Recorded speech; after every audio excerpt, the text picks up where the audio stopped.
Innal hamdalillah nahmaduhu wa nasta'inuhu wa nastaghfiruh wa na'udzu billahi min shururi anfusina wa min sayyiati a'malina. Man yahdihillahu fala mudhillalah wa may yudlil fala hadiyalah. Asyhadu an la ilaha illallah wahdahu la syarikalah wa asyhadu anna Muhammadan abduhu wa rasuluh. Ya ayyuhalladzina amanu taqullaha haqqa tuqatih wa la tamutunna illa wa antum muslimun.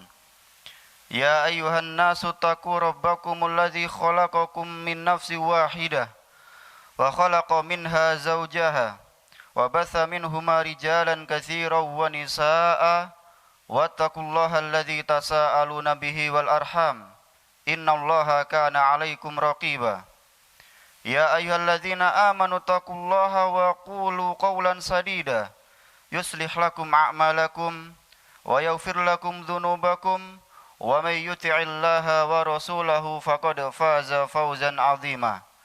Amma ba'd, fa inna ahsanal kalami kalamullah wa khairal hadi hadi Muhammadin sallallahu alaihi wa ala alihi wasallam wa syarrul umuri muhdatsatuha fa inna kulla muhdatsatin bid'ah wa kulla bid'atin dhalalah wa kulla dhalalatin finnar.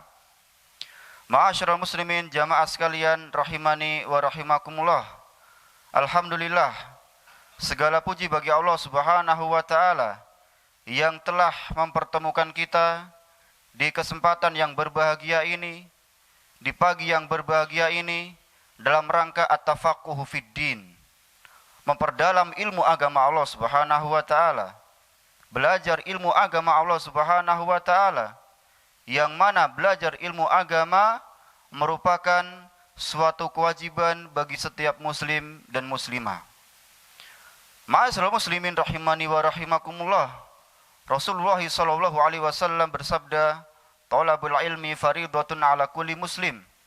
Belajar ilmu agama, duduk mengkaji ayat-ayat Al-Qur'an, mengkaji hadis-hadis Rasulullah sallallahu alaihi wasallam merupakan suatu kewajiban bagi setiap muslim. Ma'asyiral muslimin rahimani wa rahimakumullah, para ulama menjelaskan tentang banyaknya keutamaan seorang menuntut ilmu. Banyak sekali. Di antaranya menuntut ilmu bisa mengangkat derajat seseorang. Ya, jadi diangkat derajat seseorang sama Allah Subhanahu wa taala bukan dengan banyaknya harta, bukan dengan banyaknya anak-anak, bukan dengan tingginya jabatan, bukan. Akan tetapi dengan ilmu agama. Ya, sebagaimana yang Allah Subhanahu wa taala jelaskan di dalam surat Al-Mujadalah, yarfa'illahu alladzina amanu minkum walladzina utul ilma darajat. Allah Subhanahu wa taala mengangkat derajat orang-orang yang beriman di antara kalian. Kemudian Allah lebihkan beberapa derajat untuk orang-orang yang memiliki al-ilmu, orang yang belajar. Oleh karena itu kita mohon kepada Allah Subhanahu wa taala dengan nama-namanya yang husna, dengan sifat-sifatnya yang ulia, supaya kita ya diistiqomahkan dalam belajar ilmu agama Allah Subhanahu wa taala. Al-Imam Ahmad pernah mengatakan bahwasanya al-ilmu la ya'dilhu syai'un. Ilmu itu tidak ada yang bisa menandinginya, Pak. Ya, solat sunnah, amalan sunnah setinggi apapun tidak ada yang bisa menandingi ya ilmu. Bahkan kebutuhan manusia terhadap ilmu itu setiap detik. Ya, dari bangun tidur, kemudian apa, dia melakukan aktivitas apa harus ada ilmunya. Ya, dan kebutuhan manusia terhadap ilmu lebih daripada kebutuhan dia terhadap makanan dan minuman. Ini dijelaskan oleh para ulama. Kalau makan minum, ya berapa kali sehari? Makan mungkin 3 kali sehari. Ada yang 2 kali sehari. Kalau ilmu terus setiap saat. Sehingga kita harus terus semangat belajar agama Allah Subhanahu wa taala. Semoga Allah Subhanahu wa taala menambahkan kepada kita ilmu yang bermanfaat. Dan semoga Allah Subhanahu wa taala menambahkan kepada kita keimanan. Dan semoga Allah Subhanahu wa taala menerima semua amal-amal kita. Amin ya rabbal alamin. Ma'asyiral muslimin rahimani wa rahimakumullah. Mulai pagi ini kita akan mempelajari sebuah kitab yang sangat agung, kitab yang ditulis oleh Syekhul Islam Al-Mujaddid Syekh Muhammad Ibn Abdul Wahhab At-Tamimi An-Najdi rahimahullahu taala. Sebuah kitab yang membahas tentang lawan dari tauhid. Ya, dan ini merupakan salah satu alasan kenapa kita harus belajar kitab ini. Ya, karena kitab ini merupakan kitab yang sangat agung isinya. Kalau kita diperintahkan oleh Allah Subhanahu wa taala untuk beribadah hanya kepada Allah Subhanahu wa taala, maka secara ya tidak langsung Allah Subhanahu wa taala melarang kita, ya, melarang keras kita untuk berbuat kesyirikan. Kalau kita diciptakan oleh Allah Subhanahu wa taala untuk beribadah, mentauhidkan Allah Subhanahu wa taala, dan tauhid itu akan batal apabila seseorang berbuat kesyirikan kepada Allah Subhanahu wa taala. Ya, kita bayangkan bagaimana apabila ada seseorang, ya, salatnya, kemudian pahala puasanya, kemudian pahala sedekahnya, ya, pahala yang dia harapkan dari amal-amal soleh yang dia kerjakan, akan tapi dia berbuat syirik kepada Allah Subhanahu wa taala, maka akan dihapuskan oleh Allah Subhanahu wa taala sebesar apapun amalan tersebut, Pak. Ya. Allah Subhanahu wa taala menjelaskan di dalam Al-Qur'an, walau asyraku lahabita anhum ma kanu ya'malun. Setelah Allah Subhanahu wa taala menyebutkan ya belasan para nabi, ya, dari keturunannya Nabi Ibrahim. Kemudian Allah Subhanahu wa taala mengatakan walau asyraku lahabita anhum ma kanu ya'malun. Apabila para nabi tersebut, ya, para nabi ar-rasul tersebut berbuat syirik, ya, beribadah kepada selain Allah Subhanahu wa taala, berdoa kepada selain Allah Subhanahu wa taala, menyembelih untuk selain Allah Subhanahu wa taala, maka akan dihapuskan seluruh amalan mereka. Itu para nabi, Pak. Ya. Lebih dari itu, Rasul sallallahu alaihi wasallam juga diancam oleh Allah Subhanahu wa taala, la in asyrakta la yahbatanna amaluka wa la takunanna minal khasirin. Engkau wahai Nabi Muhammad apabila berbuat syirik, ya, maka Allah Subhanahu wa taala akan hapuskan seluruh amalanmu tanpa tersisa sedikit pun. Di dalam surah Al-Furqan Allah Subhanahu wa taala mengatakan wa qadimna ila ma amilu min amalin faj'alnahu haba'an mantsura. Nanti hari kiamat Allah Subhanahu wa taala datangkan amalan-amalan orang-orang yang berbuat syirik, ya, di dunia ini, sebesar apapun amalan yang mereka kerjakan, Allah akan jadikan seperti debu yang berterbangan, tidak ada manfaatnya. Ya, tidak ada manfaatnya sama sekali. Dari sinilah, ya, kita yakini, kita harus paham, Pak. Kenapa kita harus belajar kesyirikan? Kenapa kita harus belajar kitab ini? Ya, supaya kita bisa menjaga diri kita dari dosa tersebut.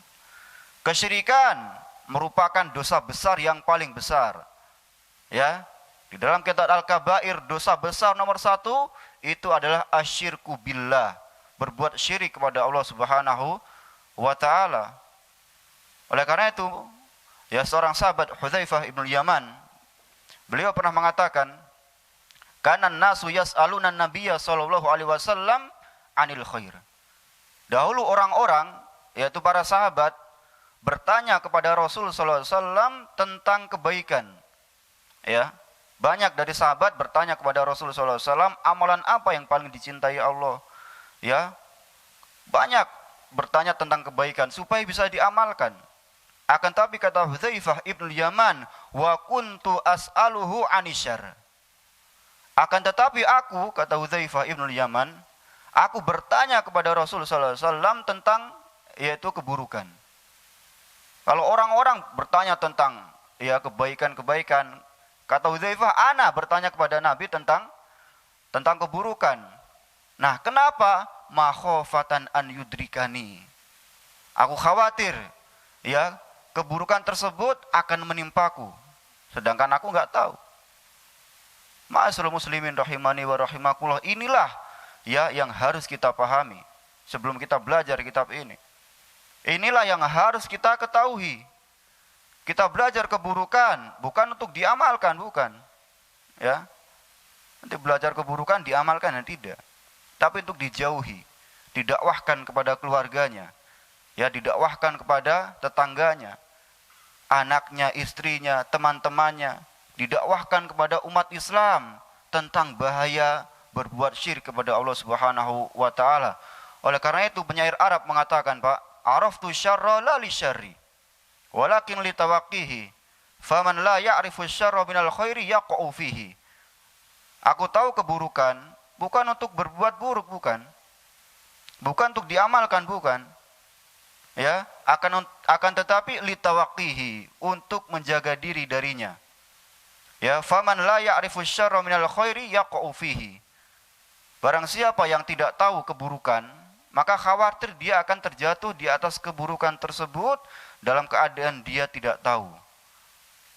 Ma'asyiral muslimin rahimani wa rahimakumullah, kesyirikan merupakan larangan yang Allah Subhanahu wa taala betul-betul larang. Bahkan larangan pertama dalam Al-Qur'an adalah larangan untuk berbuat syirik kepada Allah Subhanahu wa taala.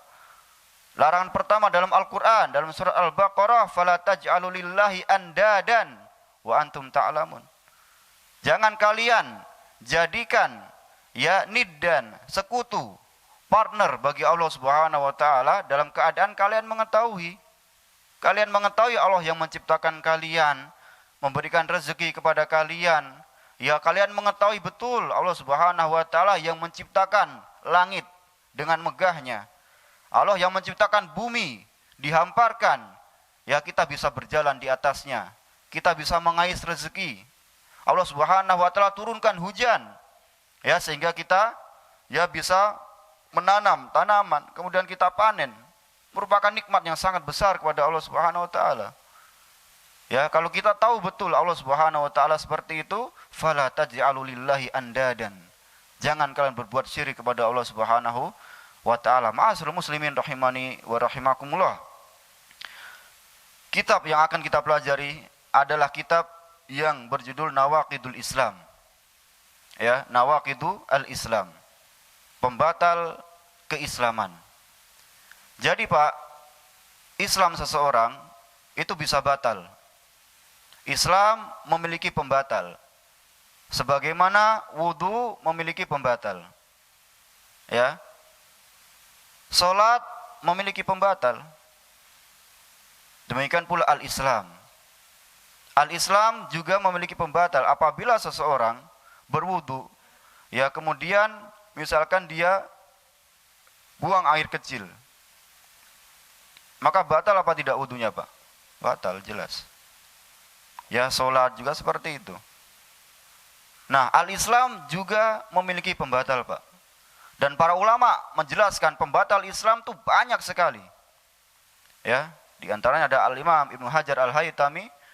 Ya, belum menulis buku tentang pembatal keislaman, itu ada ratusan. Bisa dari ucapan, bisa dari perbuatan, ya, bisa dari keyakinan. Banyak sekali. Kemudian dari banyaknya pembatal keislaman dikumpulkan oleh Syekhul Islam Muhammad bin Abdul Wahab menjadi 10.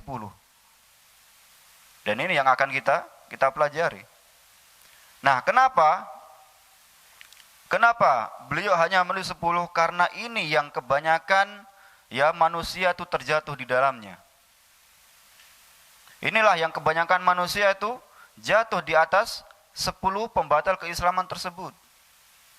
Nah, sehingga kita belajar pembatal keislaman, tujuan utamanya adalah untuk menjaga diri.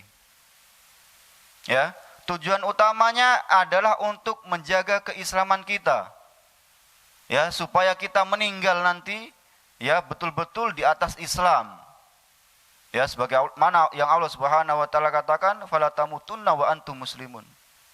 Jangan sampai kalian meninggal, jangan sampai kalian wafat kecuali kalian dalam keadaan muslim, di atas agama Islam, di atas agamanya Nabi Muhammad SAW yang jauh dari kesyirikan, ya, yang jauh dari penyelewengan, yang jauh dari penyimpangan. Ini tujuan kita belajar, yaitu kitab Nawaqidul Islam, pembatal keislaman. Ya, kemudian juga salah satu tujuannya adalah untuk mensiarkan dakwah tauhid. Ya, untuk mensiarkan dakwah tauhid. Karena dakwah tauhid ini adalah dakwahnya seluruh para nabi dan rasul. Ya, tugas utama para nabi dan rasul adalah ya mendakwahkan manusia untuk mentauhidkan Allah Subhanahu wa taala. Ya, tugas utama para nabi dan rasul adalah memperingatkan manusia dari peribadahan kepada selain Allah Subhanahu wa taala. Ya, oleh karena itu ketika pertama kali terjadi kesyirikan di muka bumi, ya terjadi di zamannya siapa, Pak? Hah? Siapa, Pak? Siapa, Pak? Kesyirikan pertama kali terjadi di muka bumi adalah di zamannya Nabi Nuh alaihi salatu wassalam. Ya, jadi dari Nabi Adam sampai Nabi Nuh, itu kata Ibnu Abbas adalah asyratu qurun. Ya, 10 abad. Waktu itu enggak ada kesyirikan di muka bumi, tidak ada, sama sekali tidak ada. Ya, kemudian di zamannya Nabi Nuh pertama kali terjadi kesyirikan. Sebabnya apa? Kata para ulama, al-ghulu bis-sholihin. Ya, ghulu, berlebihan terhadap mencintai orang-orang soleh. Ya, Allah Subhanahu wa taala abadikan kisah mereka. Di dalam Al-Qur'an perkataannya kaumnya Nabi Nuh, wa qalu la tadharunna waddan wala suwa'an wala yaghus wa ya'uq wa nasra. Ya, mereka mengatakan, wahai kaumku, jangan kalian tinggalkan tuhan-tuhan kalian. Jangan kalian tinggalkan Wad, Suwa', Yaghus, Ya'uq dan Nasr. Ini 5, Pak. Ya. Kata Abdullah ibnu Abbas radhiyallahu taala anhuma, haula'i asma'u rijali solihina min qaumi Nuh. Ya, ini adalah 5 nama orang soleh yang pernah hidup di zamannya Nabi Nuh. Manusia sangat mencintai mereka, ya, karena saking dekatnya mereka kepada Allah Subhanahu wa taala. Ya, orang soleh, betul orang soleh, beribadah hanya kepada Allah Subhanahu wa taala, kemudian meninggal. Orang-orang sedih, ya, ditinggal orang-orang soleh yang sudah meninggal. Ya, kemudian waktu pertama kali belum sempat disembah, belum diibadahi, belum. Ya, kemudian datang generasi selanjutnya, ya, dibisiki oleh syaitan, ya, bikin gambarnya. Kemudian generasi meninggal, datang lagi generasi selanjutnya, ya, bikin patungnya. Supaya apa? Tujuannya supaya kalian ingat sama Allah Subhanahu wa taala. Ya, supaya kalian kalau melihat mereka, gambar-gambar mereka, patung-patung mereka, kalian ingat, tambah semangat beribadah kepada Allah Subhanahu wa taala. Kemudian datang lagi generasi selanjutnya. Ya, ketika ilmu agama sudah tidak ada, Pak. Ketika orang-orang sudah mengabaikan belajar ilmu agama Allah Subhanahu wa taala. Syaitan datang kepada mereka. Ya, dan syaitan mengatakan, dahulu apabila ditimpa kemarau panjang, nenek moyang kalian berdoa minta kepada 5 orang tersebut. Ya, kita bayangkan bagaimana syaitan dengan sabarnya menyesatkan manusia. Syaitan dengan sabarnya membuat manusia supaya melakukan dosa besar yang paling besar, kezaliman yang paling zalim, yaitu berbuat syirik kepada Allah Subhanahu wa taala. Sehingga terjadi kesyirikan pertama kali di zamannya Nabi Nuh alaihi salatu wassalam. Kenapa? Karena al-ghulu bis solihin. Cinta yang berlebihan kepada orang-orang soleh yang sudah meninggal. Sehingga terjadi kesyirikan pertama kali. Lalu Allah Subhanahu wa taala tidak pernah ridho ketika seorang hamba manusia berbuat syirik. Maka Allah Subhanahu wa taala mengutus Nabi Nuh. Ya, Allah utus Nabi Nuh kepada kaumnya. Allah Subhanahu wa taala mengatakan, laqad arsalna Nuhan ila qaumihi faqala ya qaumi ibudullaha ma lakum min ilahin ghairuh. Dan sungguh kita telah utus Nabi Nuh kepada kaumnya. Ya, apa dakwahnya Nabi Nuh, Pak? Apa yang dikatakan Nabi Nuh? Apa intisari dakwahnya Nabi Nuh kepada kaumnya? Nabi Nuh mengatakan, ya qaumi ibudullah, wahai kaumku sembahlah Allah saja. Berdoalah kalian kepada Allah saja. Jangan berdoa kepada Wat, Suwa, Yaghus, Ya'uq, Nasr, jangan. Dan inilah tugas para nabi dan rasul, mengembalikan manusia untuk beribadah hanya kepada Allah Subhanahu wa taala.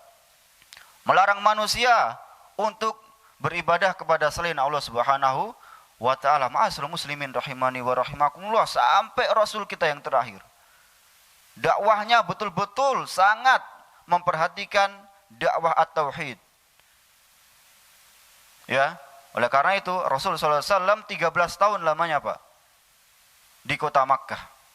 Ya, semenjak diutus menjadi seorang nabi sampai nanti akhirnya hijrah ke kota Madinah. Rasul sallallahu alaihi wasallam 13 tahun di kota Makkah. Apa yang beliau dakwahkan? Ya, apa yang beliau katakan kepada Quraisy waktu itu? Ya qaumi, qulu la ilaha illallah tuflihu. Wahai Quraisy, wahai kaumku, katakan la ilaha illallah, kalian akan selamat. Ya, kemudian mereka mengatakan amma hadhihi fala. Oh, kalau la ilaha illallah kita nggak bisa. Ya, datang Abu Jahal kepada Rasul Muhammad sallallahu alaihi wasallam. Wahai Muhammad, ente ini minta apa sih? Apa yang ente minta? Ya, ente bikin onar di Quraisy. Ente minta apa? Kata Abu Jahal. Ya, kemudian kata Rasul sallallahu alaihi wasallam, uridu kalimah wahidah. Saya minta satu. Enggak banyak, satu. Kata Abu Jahal, jangankan satu, minta apa 100, anak kabulkan. Minta harta, minta jabatan. Ya, minta wanita yang paling cantik, yang paling bagus di Quraisy. Kamu minta apa? Qulu la ilaha illallah. Katakan la ilaha illallah. Tuflihun, kalian akan selamat. Oh, nggak bisa kalau ini. Kata Abu Jahal, nggak bisa. Kenapa? Karena konsekuensi perkataan la ilaha illallah, Pak, adalah seseorang harus memberikan ibadah hanya kepada Allah Subhanahu wa taala. Seorang harus sholat hanya untuk Allah Subhanahu wa taala, menyembelih hanya untuk Allah Subhanahu wa taala, berdoa, beristighatsah, isti'anah, ya nazar, tawakal, ya, taubat, semua hanya untuk Allah Subhanahu wa taala. Ini konsekuensi dari perkataan la ilaha illallah. Dan orang Quraisy paham. Mereka paham bahasa Arab. Ya.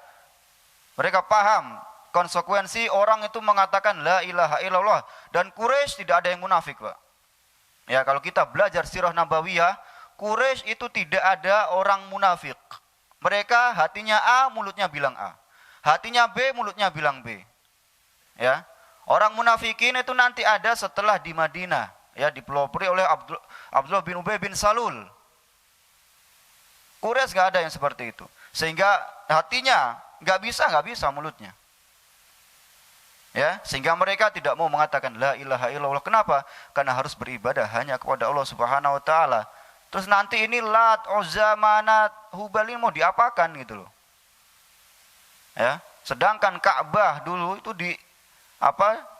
diputari oleh 360 berhala. Ya. Masing-masing kabilah punya berhala, mereka berdoa di sana.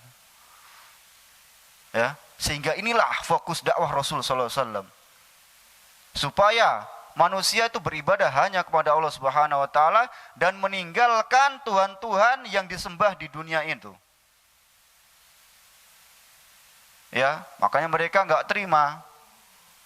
Mereka mengatakan aja'alal alihata ilahan wahidan inna hadza la syai'un ujab.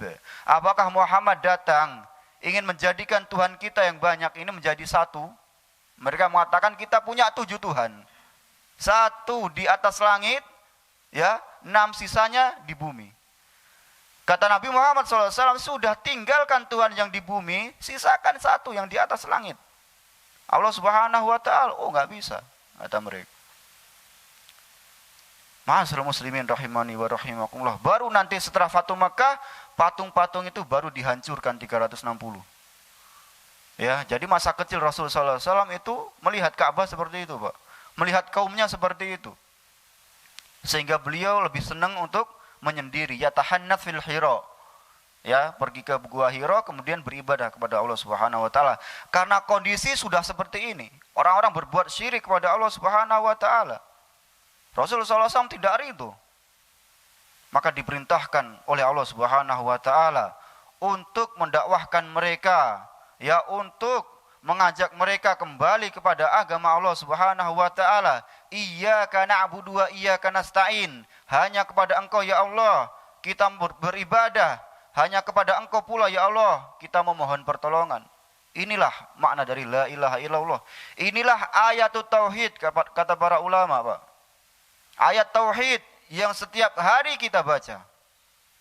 Di dalam salat kita yang wajib, yang sunnah, termasuk rukun salat, kita membaca suratul Fatihah, Ummul Kitab. Yang mana di tengah-tengah surat Al-Fatihah terdapat firman Allah Subhanahu wa taala, iyyaka na'budu wa iyyaka nasta'in. Untuk apa? Ini tentang tauhid.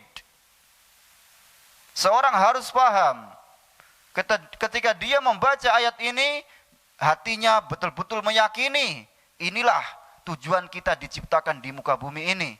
Inilah Allah Subhanahu wa taala menciptakan di muka bumi ini untuk mentauhidkan Allah Subhanahu wa taala.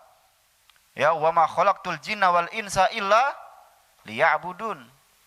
Dan tidaklah aku ciptakan jin dan manusia, kata Allah Subhanahu wa taala, melainkan tujuan utamanya supaya yang mereka beribadah kepada Allah Subhanahu wa taala. Kata seorang sahabat ahli tafsir, liyuwahhidun, untuk mentauhidkan Allah Subhanahu wa taala. Sehingga inilah sekali lagi pentingnya kita mempelajari at-tauhid, ya, untuk diamalkan. Kemudian lawan dari tauhid juga penting untuk kita pelajari. Bukan untuk diamalkan, untuk dijauhi sejauh-jauhnya. Jadi tujuan kita belajar kitab Nawaqidul Islam, ya, supaya kita sadar, supaya kita tahu, Pak, tujuan utama kita belajar kitab Nawaqidul Islam itu untuk menjaga diri kita dari pembatal tersebut. Supaya bisa kita dakwahkan kepada keluarga kita. Supaya bisa kita dakwahkan kepada manusia. Manusia harus sadar, harus tahu tentang pembatal keislaman ini. Jangan sampai dia tidak tahu kemudian jatuh. Kesyirikan adalah sesuatu yang dikhawatirkan para nabi, Pak. Nabi kita Muhammad SAW khawatir dirinya jatuh di atas kesyirikan.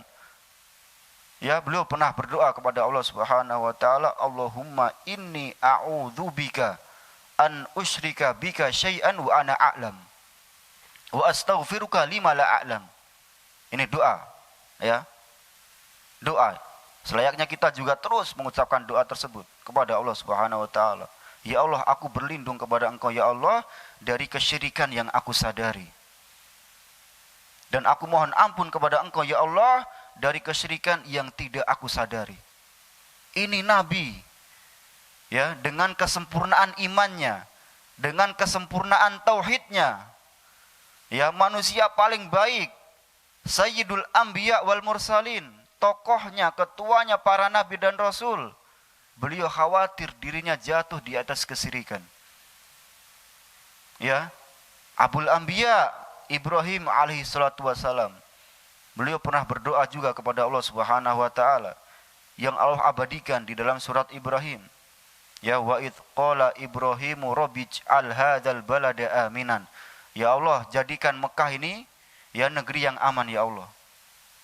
Kemudian beliau mengatakan, berdoa, menengadahkan tangannya kepada Allah Subhanahu wa taala, wajnubni wa baniya an na'budal asnam. Ya Allah, jauhkan aku dan anak cucuku dari beribadah kepada al-asnam, ya, kepada berhala.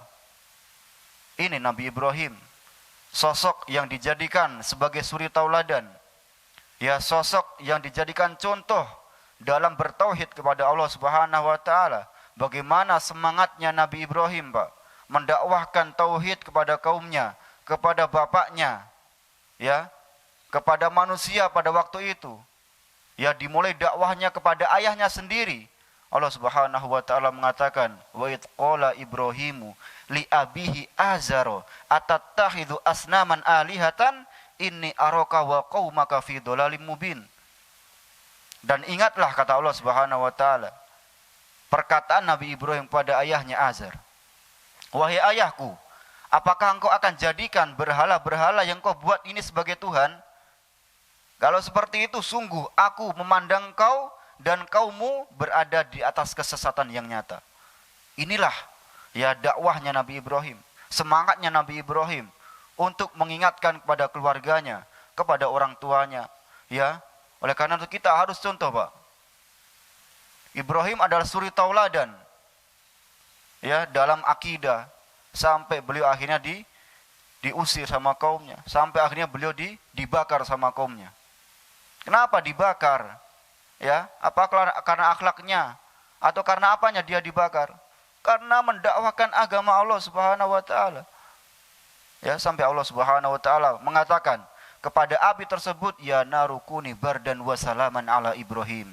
Wahai api, jadilah engkau sejuk dan selamatkan Nabi Ibrahim.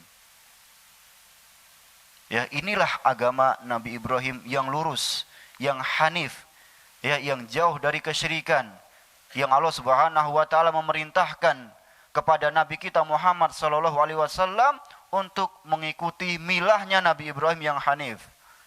Ya. Inilah agama Nabi Ibrahim yang lurus. Allah Subhanahu wa taala mengatakan kepada Rasul sallallahu alaihi wasallam, "Tsumma auhayna ilaika anittabi millata Ibrahim hanifa." Kemudian kita wahyukan kepada engkau wahai Nabi Muhammad, ikutilah agama Nabi Ibrahim yang hanif, yang lurus, yang tidak menyimpang, yang tidak ada kesyirikan sama sekali. Wa ma kana minal musyrikin. Dan Nabi Ibrahim bukan termasuk orang yang berbuat kesyirikan kepada Allah Subhanahu wa taala. Ma'asyiral muslimin rahimani wa rahimakumullah. Sekali lagi, ya pentingnya kita belajar kitab ini. Pentingnya kita itu sadar betul tentang kenapa kita harus belajar kesyirikan. Kenapa kita harus belajar pembatal keislaman? Ya, supaya kita ya diwafatkan oleh Allah Subhanahu wa taala di atas Islam. Itu tujuan utama, untuk menjauhkan diri dari pembatal tersebut. Ya, supaya kita diwafatkan di atas Islam. Ya, bukan untuk mengkafir-kafirkan orang, bukan. Tujuan utamanya bukan untuk mengkafir-kafirkan orang. Oh, fulan kafir, fulan kafir, fulan kafir, fulan. Bukan. Ya. Bukan untuk mengkafir-kafirkan orang. Ya, dakwah salafiyah terhadap at-takfir itu diserahkan pada para ulama. Para ulama mengatakan babut takfir babun khatir jiddan.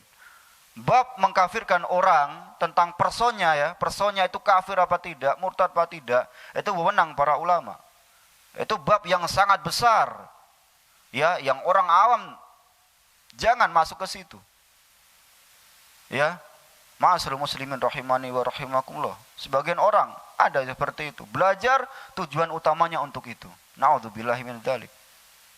Ya, jangan merasa kita lebih baik daripada orang lain. Jangan kita merasa kita suci, aman dari fitnah, tidak. Ma'asyiral muslimin rahimani wa rahimakumullah. Kemudian, ya, kita baca penjelasan yang akan saya bacakan ini, penjelasan dari Syekh Abdul Aziz Ar-Rajihi di dalam kitab Tafsirul Anam, yaitu dalam mensyarah kitab Nawaqidul Islam. Kenapa kita pilih penjelasan beliau? Karena singkat, ringkas. Nanti kita akan bacakan kitab-kitab para ulama ya tentang tauhid. Dari kitab ini nanti katam kita lanjut ke kitab yang lain. Ya. Nanti katam kita lanjut kitab yang lain. Ya, supaya kita diwafatkan oleh Allah Subhanahu wa taala di atas at-tauhid. Sebagaimana doa para ulama, Allahumma ahyina ala tauhid wa amitna alaihi. Ya Allah, hidupkan dan matikan aku di atas tauhid. Ya. Allahumma amitna ala sunnah, di atas sunnah. Ya, ma'asyiral muslimin rahimani wa rahimah. Sehingga seorang harus semangat mempelajari tauhidullahi azza wajal. Ya, mentauhidkan Allah Subhanahu wa taala dalam kapanpun, dalam setiap keadaan. Kita punya Allah Subhanahu wa taala. Ma'asyiral muslimin rahimani wa rahimakumullah. Maka kita baca sedikit, ya. Qala al-muallifu Muhammadun ibnu Abdul Wahhabi rahimahullahu taala, "I'lam anna nawaqidul islami 10." Ya, ketahuilah, belajarilah, ilmuilah, i'lam. Belajar artinya kita harus belajar supaya kita tahu. Ya. Bahwasanya pembatal keislaman itu ada 10. Ya. Pembatal keislaman ada 10. Meskipun 10 ini bukan pembatasan, sekali lagi. Ya, banyak sekali ya pembatal keislaman, ratusan. Ya, sebagaimana dikumpulkan oleh Ibnu Hajar Al-Haytami. Banyak, ratusan, 400. Perkataan, perbuatan, keyakinan. Ya. Banyak sekali. Jadi 10 ini sekali lagi bukan pembatasan, bukan. Akan tetapi kenapa 10 ini? Karena ini yang paling banyak terjadi, Pak. Ya, sehingga 10 hal tersebut, 10 pembatal tersebut, ya betul-betul harus kita ketahui, harus kita pelajari sedetail mungkin. Ya, supaya kita tidak terjatuh di atasnya. Taib, ma'asyiral muslimin rahimani wa rahimakumullah. An-naqidul awal, pembatal yang pertama, ya, yaitu apa? Asyirku, berbuat kesyirikan, ya, kepada Allah Subhanahu wa taala. Asyirku fi ibadatillahi taala, berbuat syirik dalam beribadah kepada Allah Subhanahu wa taala. Sehingga inilah kesyirikan. Ya, ketika seorang beribadah kepada Allah Subhanahu wa taala, dia juga beribadah kepada selain Allah Subhanahu wa taala. Sehingga sekali lagi kesyirikan itu bukan seseorang beribadah kepada selain Allah terus, bukan. Ya. Tapi dia beribadah kepada Allah. Di lain sisi, dia beribadah kepada selain Allah Subhanahu wa taala. Dia beribadah kepada malaikat, kepada para nabi, kepada orang-orang soleh yang sudah meninggal, kepada bebatuan, pepohonan, ya, bahkan kepada jin. Itu kesyirikan.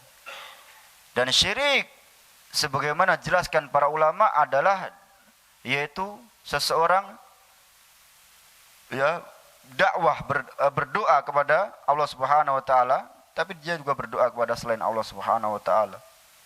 Da'watu ghairihi ma'ahu. Ya, kalau kita belajar kitab Usul Salasah, ya, beliau mendefinisikan kesyirikan itu da'watu ghairihi ma'ahu. Dia berdoa kepada Allah, iya, tapi dia juga berdoa kepada selain Allah Subhanahu wa taala. Nah, itu kesyirikan. Kemudian apa dalilnya? Ya, dalilnya qala Allah taala, innallaha la yaghfiru ayyushraka bihi wa yaghfiru ma duna dzalika liman yasha. Sesungguhnya Allah Subhanahu wa taala tidak mengampuni dosa kesyirikan, Pak. Ya.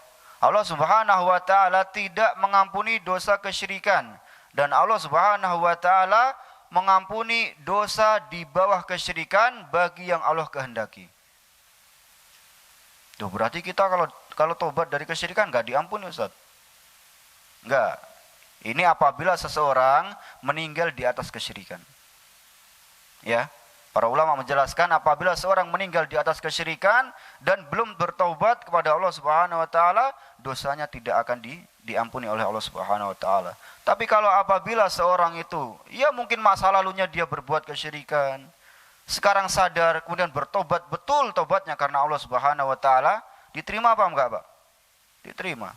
Allah Subhanahu wa taala yaghfiru dzunuba jami'an. Allah mengampuni semua dosa. Ya, para sahabat dulu banyak juga yang berbuat kesyirikan, kan? Para sahabat banyak yang berbuat kesyirikan, mereka menyembah asnam, berhala. Ya, mereka berdoa kepada selain Allah Subhanahu wa taala, kemudian datang Islam. Ya, mereka masuk Islam, bertobat kepada Allah Subhanahu wa taala, diterima tobatnya dan bagus keislamannya. Sampai ya para sahabat itu hampir menguasai seluruh dunia, Pak. Ya, karena apa? Karena iman yang mereka miliki. Ya, karena agama Allah Subhanahu wa taala. Ya, itulah kalau kita ingin dimenangkan oleh Allah Subhanahu wa taala, kita harus mentauhidkan Allah Subhanahu wa taala. Kita harus betul iman kita kepada Allah Subhanahu wa taala. Nanti Allah Subhanahu wa taala akan janjikan kepada kita kekuasaan di muka bumi ini. Sebagaimana Allah Subhanahu wa taala berikan kekuasaan ini kepada mereka para sahabat. Ya, di zamannya Umar bin Khattab runtuh itu Persia dan Romawi. 2 negara besar waktu itu. Runtuh, benar-benar runtuh. Kenapa? Apakah karena ya bagusnya strategi? Apakah karena ekonomi yang tinggi? Apakah karena ya harta yang banyak? Apakah karena pasukan? Tidak, karena keimanan kepada Allah Subhanahu wa taala. Mereka bisa menaklukkan dunia ini karena keimanan, karena menjalankan agama Allah Subhanahu wa taala. Bukan dengan banyaknya harta. Ya Quraisy itu kurang apa dulu ketika Badar itu kan? Lengkap pasukannya, banyak. Ya jauh lebih banyak daripada kaum muslimin. Senjatanya lengkap, ya, kemudian kudanya banyak. Ya, kalau kuda itu zaman dulu udah kayak jet sekarang, Pak. Zaman dulu ya. Udah kayak jet tempur. Mereka banyak. Kaum muslimin berapa kudanya? Nah, kenapa Allah tolong kaum muslimin? Apakah karena itu semua? Bukan, karena iman yang ada di dada mereka. Karena mereka mentauhidkan Allah Subhanahu wa taala. Mereka tahu hak Allah Subhanahu wa taala. Mereka tidak berbuat syirik kepada Allah Subhanahu wa taala sampai Allah juluki mereka al-badriyun. Ya. Orang yang ikut perang Badar dikasih lakop, julukan khusus untuk mereka. Yang Allah Subhanahu wa taala mengatakan kepada mereka, orang-orang yang perang Badar itu, if'alu ma syi'tum faqad ghafartu lakum. Sudah lakukan apa saja yang kalian mau, ana sudah ampuni kalian, kata Allah Subhanahu wa taala. Kenapa? Allah tahu hati mereka. Ya, Allah tahu keimanan mereka, Pak. Ya, Allah tahu betul bagaimana mereka mencintai Allah dan Rasul-Nya.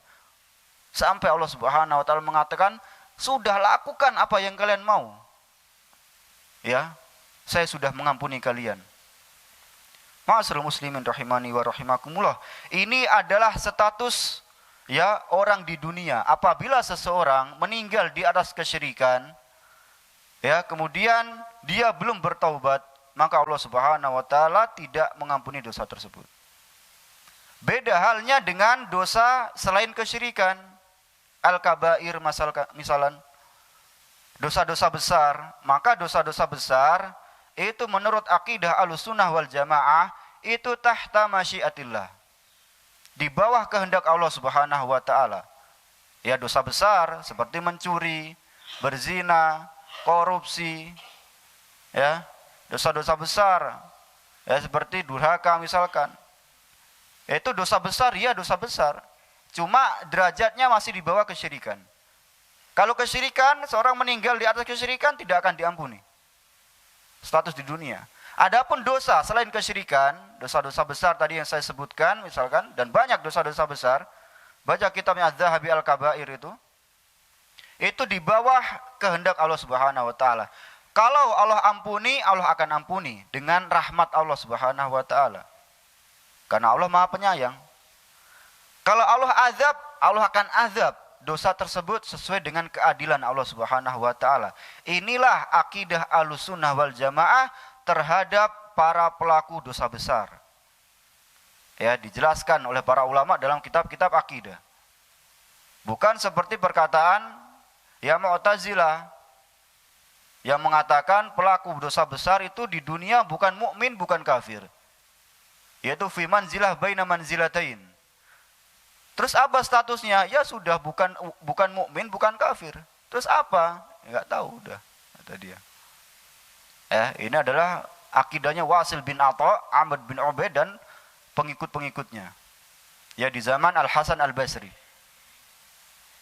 Terus Khawarij mengatakan bahwasanya murtakibul kabair, pelaku dosa besar itu status di dunia kafir. Jadi orang yang mencuri kafir, orang yang berzina kafir, orang korupsi kafir, semua kafir. Langsung kata Khawarij.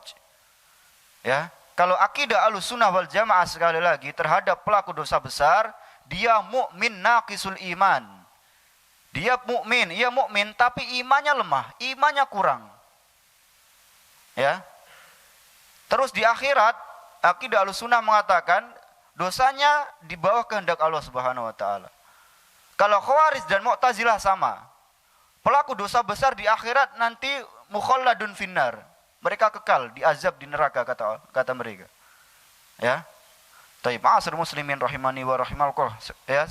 Sebentar kita baca ayat yang kedua. Itu status seorang yang melakukan kesyirikan di dunia, apabila meninggal di atas kesyirikan tersebut tidak akan diampuni. Ini di dunia ya. Kemudian di akhirat seperti apa statusnya? Ya, maka kata Allah Subhanahu wa taala, qala Allah taala, innahu man yusyrik billahi faqad haramallahu alaihil jannah wa ma'wahun nar wa malidzalimina min ansar. Sesungguhnya orang-orang yang berbuat syirik kepada Allah Subhanahu wa taala, maka Allah haramkan surga baginya. Na'udzubillahi min dzalik. Sehingga status para pelaku kesyirikan di akhirat nanti, apabila dia meninggal di atas kesyirikan, di dunia tidak akan diampuni. Di akhirat Allah haramkan surga baginya. Surga alaihi haram. Tidak akan masuk surga. Jangankan masuk, mencium bau surga saja tidak. Wa ma'wahun nar. Tempat yang cocok, yang pantas, yang pas untuk orang-orang yang berbuat kesyirikan adalah an-nar. Neraka jahanam. Khalidina fiha, kekal mereka. Selama-lamanya. Abadan, selama-lamanya. Tidak bisa keluar. Yuriduna an yakhruju.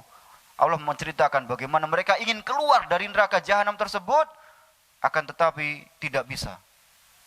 Mereka ingin menembus dengan sepenuh bumi emas, tidak bisa. Ya kalau bisa, ini status orang yang berbuat kesyirikan di akhirat. Dia akan dimasukkan ke neraka dan diharamkan baginya surga. Wa malidzalimina min ansor. Dan orang-orang yang berbuat zalim yang paling zalim adalah zalim kepada Allah Subhanahu wa taala. Zalim paling besar adalah seseorang berbuat kesyirikan. Jadi zalim ada zalim kepada Allah, berbuat syirik, zalim kepada Rasulullah dengan tidak mau ikut, tidak mau ittiba, tidak mau ikut sunnahnya Rasulullah SAW, zalim kepada orang lain dengan menyakiti, mengambil haknya, menjatuhkan kehormatannya, zalim kepada dirinya sendiri dengan berbuat maksiat. Itu kezaliman, Pak. Dan zalim yang paling zalim adalah az-zulmu billah, zalim kepada Allah Subhanahu wa taala. Dan inilah nasihatnya Luqman Al-Hakim kepada anaknya. Ya bunayya la tusyrik billah, inna syirka la zulmun azim. Wahai anakku, jangan engkau berbuat syirik kepada Allah, sesungguhnya syirikan adalah kezaliman yang paling zalim.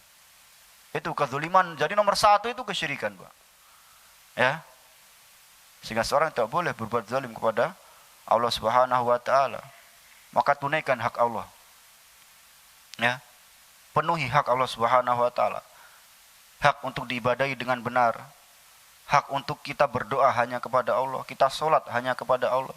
Kita menyembelih nanti dekat dengan penyembelihan hewan kurban. Niatkan semua hanya untuk Allah Subhanahu wa taala.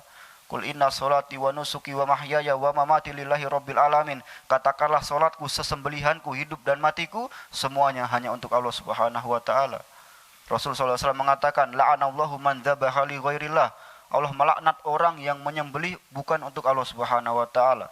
Orang menyembelih untuk penunggu tempat ini, orang menyembelih untuk wali-walinya, orang menyembelih untuk syekh-syekhnya, orang menyembelih untuk syaitan, untuk iblis, untuk malaikat misalkan. Tidak bisa. Untuk para nabi, orang soleh sudah meninggal, tidak boleh, Pak. Ya, az-zabhu. Nah, makanya salah satu contoh di sini adalah ibadah itu apa? Wa minhu az-zabhu li ghairillah. Ya, salah satu contoh kesyirikan, yaitu adalah seorang menyembelih kepada selain Allah Subhanahu wa taala. Kaman yadbahu lil jinni aw lil qabri. Seperti seorang menyembelih untuk jin atau untuk kuburan. Datang ke kuburan, ini saya persembahkan untuk penghuni kubur ini. Itu kesyirikan. Ya. Dan ini adalah pembatal keislaman yang pertama, yaitu tentang asyirku billah, syirik kepada Allah Subhanahu wa taala. Kemudian nanti kita akan lanjutkan di pembatal yang kedua. Atau nanti kita akan agak bahas lagi tentang asyirku billah, masih panjang sebenarnya. Nanti di pertemuan selanjutnya kita akan baca lagi sebentar, kemudian masuk ke an-naqidu ats-tsani, pembatal yang kedua. Kita usahakan pokoknya setiap pertemuan satu nawaqid. Satu pembatal. Supaya kita faham, kita pulang, kemudian kita ajarkan kepada keluarga kita. Kita ajarkan kepada teman-teman kita, tetangga kita. Kita ajarkan kepada kaum muslimin ya tentang bahaya kesyirikan dan pentingnya mentauhidkan Allah Subhanahu wa taala. Taib. Demikian yang bisa kita sampaikan Bapak-bapak sekalian. Ya semoga yang sedikit ini bermanfaat. Semoga Allah Subhanahu wa taala menambahkan kepada kita keimanan. Semoga Allah Subhanahu wa taala menambahkan kepada kita amal soleh. Semoga Allah Subhanahu wa taala mengampuni dosa-dosa kita dan semoga Allah Subhanahu wa taala menerima semua amal-amal yang kita kerjakan. Amin ya rabbal alamin. Demikian yang bisa kita sampaikan. Ya saya cukupkan. Kita tutup dengan doa kafaratul majlis. Subhanaka Allahumma bihamdika asyhadu alla ilaha illa anta wa astaghfiruka wa atubu ilaik. Assalamualaikum warahmatullahi wabarakatuh.